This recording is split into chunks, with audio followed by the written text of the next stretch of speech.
So I'm getting myself ready. Go on, kitty. So I'm getting myself ready. My daughter wants to go swimming today. And I slipped on my swimsuit. And I'm just kind of looking at myself like,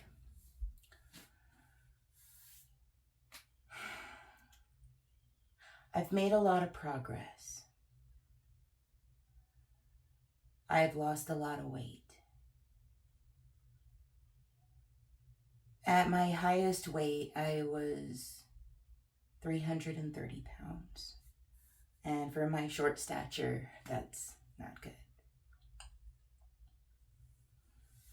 And over the past year, I've been on a weight loss journey.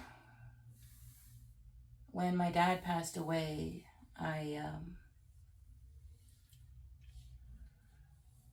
I kind of got depressed, but in like the midst of my depression, kind of realized that I was losing weight and decided to take advantage of it, if that sounds weird or not. And that's when I started my diet, and it actually kind of worked out for me. I'm an O blood type, so I started experimenting with the carnivore diet, and it worked wonders. It worked really, really well for me. Really, really well. Like, really well. And I'm not always happy when I look at myself in the mirror. Nope. I need to go pee-pee. You're gonna have to use your potty, honey. Your potty's just fine. Hurry, go use your potty. She prefers my restroom for whatever reason. I think it's just because I'm in here.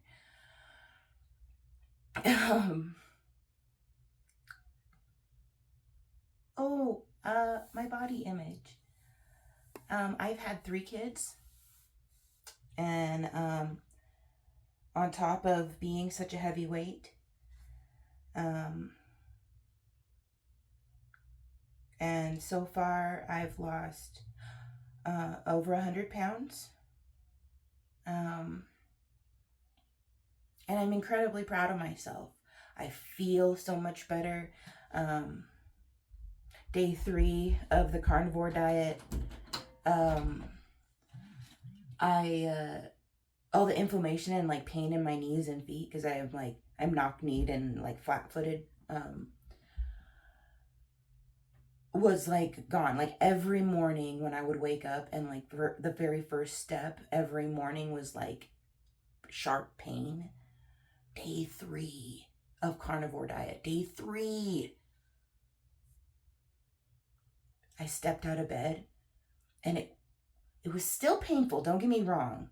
It was still painful. It still hurts to walk on my feet, but the sharp stabbing pain was gone. The immediate wincing sharp pain of every morning was gone. On day 3, I cried. I cried and I cried. But where I was going with the pregnancies things, my very first pregnancy, I'm very short, I'm 5'1". My very first pregnancy, I was married to a 6'6" giant, and he blessed me with 2 beautiful giant babies in the it was the 99th percentile and the 97th percentile for my baby's size. So that means like out of 100 babies born, my babies were bigger than all but 1 or 2 of them. So my babies were huge. They were like 10-pound babies, and I am very little. And so when I was pregnant with my first one, I was very heavy, and I had an asthma attack in my walk-in freezer, and I busted a hernia in my belly button area. And I remember going to the doctor and telling her, like, this is what's happening. She like palpated my stomach and was like, oh yeah, you've got a hernia. It's very small. And I was like, well, can we fix it when I have the baby? And she was like, possibly, blah, blah, blah. She didn't have any intention to fix that hernia. she actually, like, after the birth and everything, like, I tried to, like, keep talking about it. Like, I want to get this repaired. My mom had hernias really bad, and they, like, hindered her quality of life a lot. And I remember talking to my doctor after the birth and everything, like, all the way up to birth. I was trying to schedule that surgery because I knew I wanted it fixed. And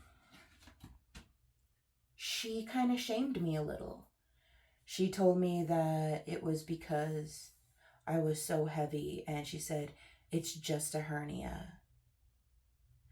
And she gave me an exercise sheet of certain exercises that I needed to do, and told me to bring my weight down and complete these exercises, and the hernia will close itself. No joke. No joke. She said that to me. So second baby comes. He's just as big as the first baby. They were incredibly long babies. I'm talking 23-inch long babies. That's a huge baby. When I brought my sons home, I did not put them in newborn. I had to put them in 1-month-old clothes when they were freshly born. That's how big my babies were. So it's not necessarily all my fault. My abdomen can only hold so much of another human.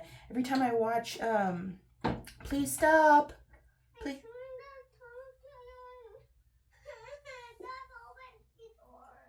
What, honey? Mama's making a little video. Can you just give me a minute? No, yes, you can. You can give Mama a moment. I will be out in just a moment.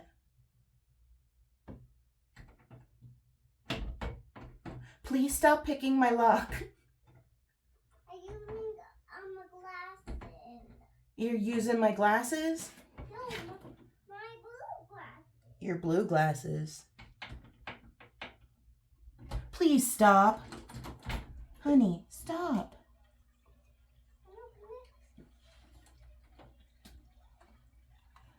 No, we're not going to put on makeup right now. We're going to go swimming. Wait, are we going swimming today? Yeah, we're going to go swimming today. Wait, did you say it was actually 0? It's actually the day. Yes, we're going to go swimming. I'm getting ready right now. Okay. Okay, please.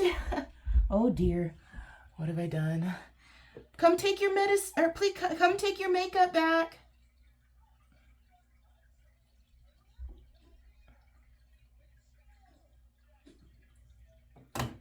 She gave me her play makeup. She asked me to open it. She's probably getting ready now. Second baby, just as big. Hernia opens more.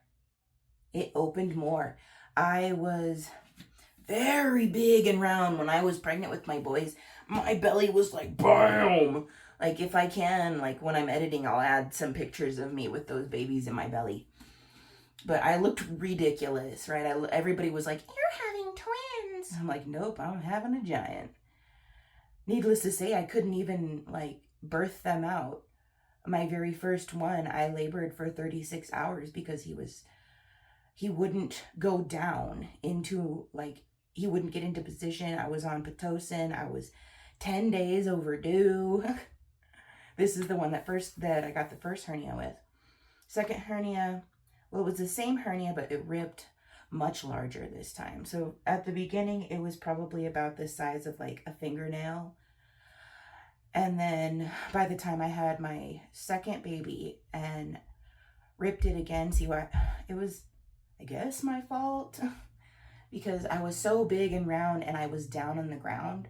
And I kind of like did this number to like push myself up off the ground and like twisted my belly. And it like, I could feel it like, and I was like, oh no. And I was in between, like I was transitioning insurances. So I was going from one doctor to another in the middle of my pregnancy. And so I never got treated for that one either. I did try because I knew with this second pregnancy I was going to have a C-section because my first pregnancy was an emergency C-section. And I tried to schedule it with my doctor. I had this lovely doctor. She was incredibly kind, but I don't know if she just didn't want to, or if it's like not possible to do like a C-section and a hernia repair at the same time. I don't know. I felt like that would be something that was possible since my abdomen would already be open and I'm on the table. Can you just sew me up? But I guess it's not something that she was comfortable doing, so she passed on me then to, well, you know, a few years go down the line, baby number 3. Now this time I picked a mate that's my size, right? I always felt connected to the cows from Dr. Pol. I don't know if anybody ever watches Dr. Pol, Dr. Pol's like veterinary medicine. But he's always like, oh, this cow was bred to a steer that was too big, or a bull that was too big. Steers can't make babies. And like he'd be trying to pull the calf and he'd have to like cut its legs off or something. And be like, it's not the cow's fault, it's not the baby's fault, the baby was just too big. That was my baby's. But now, you know, baby number 3, I pick a mate that's my size. He is also 5'2". Well, he's 5'2", I'm 5'1". And the baby fit just perfectly. Like, she was like swimming around in there. She was like, woo, this is great in here. It's huge. But because my abdominal wall had endured so much trauma from those first 2 large pregnancies, and also my job was kind of taxing at the grocery store, like breaking down the load and stuff. I would have to handle boxes that were 30 to 50 pounds and multiple times, you know, moving kind of situation, and it's not always easy on your core, especially when it's weak. And so by the time I had baby number 3, my abdominal wall fully failed. And I got what's called a diastasis recti. And so what that means is I have now got this like permanent mom pooch. It doesn't go away. I can hold it in, but it's still kind of there. Like you can still kind of see where it sticks out a little. Where my stomach should be in. It's because my ab muscles are actually torn apart. But I got 3 beautiful children out of this. And I know it's not my fault. Like when I was younger, I was always kind of heavy. I was left alone a lot. And I remember it was kind of like that old mentality of like, if you're gonna put it on your plate, you're gonna eat it kind of thing. And being left alone, I didn't always like have a plate or like something, like somebody wasn't feeding me, but I was always left like TV dinners. And I remember asking my mom one time, can I have 2? And she said, yeah, if you eat them both, you got to eat the whole thing. And it just snowballed from there, you know.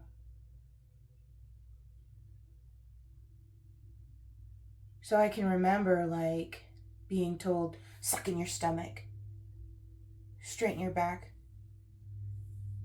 put your shoulders back, and tuck in your butt.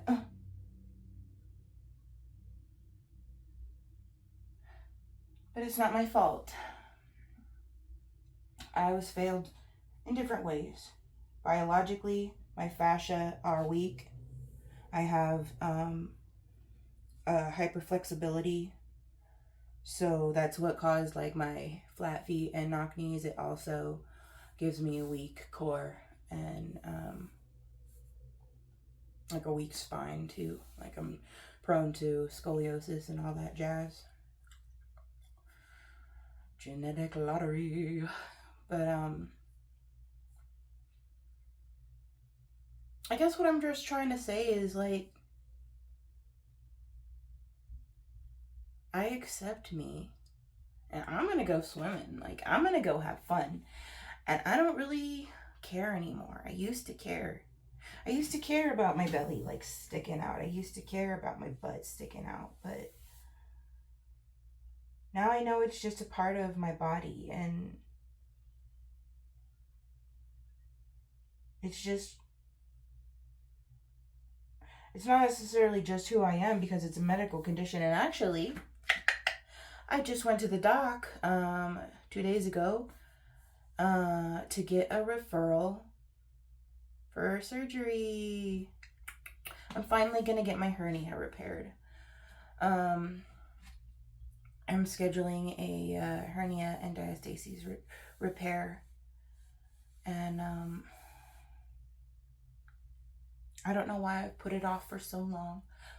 My daughter's 4, my middle son 6, my oldest son is 9. This is a decade of feeling weak. I can't wait to know what it's like to not have to like cough and hold my stomach in. Because it does, like my hernia pops in and out and I have to like pop it back in all the time. To be able to like lift and know that I can be strong. Well, my little girl's probably already dressed and out the door, so I better go out there to her.